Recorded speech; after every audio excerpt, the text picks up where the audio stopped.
Reena I love you. Okay, ஏ இது பதிலே இல்ல ரீனா. நாளைக்கு நான் கூப்பிட்ற இடத்துக்கு வருவியா? அப்படியே அதையும் சொல்லிடு. இப்போது எனக்கு பதில் கிடைக்குமா? சொல்றேன். கண்டிஷன் என்னன்னு கேளுங்க பேட்மேன். ஆனா இங்க இல்ல. உனக்கான பதில் உனக்கு பிடிச்ச இடத்த கூட்டிட்டு போய் சொல்றேன். முத தடவை உன்னை நம்பினப்போ நான் உன்னை நம்புறேன் அர்ஜுன், ரொம்ப நம்புறேன். நீ என் மனசை உடைச்ச. நம்ம ஹாஸ்பிடல்ல வேலை பார்க்கிற டாக்டர் ரீனா இவங்களோட பொண்ணு இல்லன்னு சொல்லுங்க. இது நீ சொல்றப்ப கூட என்ன பத்தி யோசிக்கல. இருந்தாலும் இப்ப திரும்ப உன்னை நம்பணும்னு தோணுது. சுத்தி எல்லாரும் இருக்கும்போது எனக்கு பிடிச்ச பர்சன் என் கூட இருக்கணும்னு ஆசைப்பட்டேன்.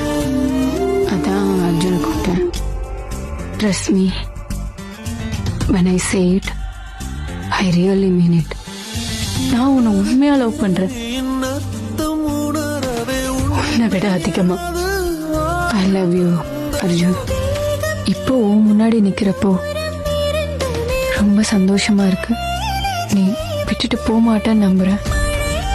இந்த முறை உன் மேல இருக்க நம்பிக்கைய தயவு செஞ்சு உடைச்சிடாத அர்ஜுன். Trust me. உன்னை நான் ஷேர் ஹோட்டல்ல பார்க்கும்போது எனக்கு தோணுச்சு, என் மைண்ட மாத்திர பவரும் கிட்ட இருக்குன்னு சொல்றேன். Somewhere we are connected. உன் கூட இருக்கும்போது ஒரு ஹோம் ஃபீல் வருது. நம்ம விஷயத்துல நான் ரொம்பவே சீரியஸா இருக்கேன். I love you too. N life இப்ப சரியா போல. என் லைஃப்ல இருந்தா ரீனா, உனக்கு நடந்ததுக்கு நான் சொல்யூஷன் ஒன்றும் கொடுக்கல. ஆனா உன் ஸ்ட்ரெஸ்ஸை குறைக்கிறதுக்கு ஒரு வழியும் இருக்கு. I love you. என்னது இது?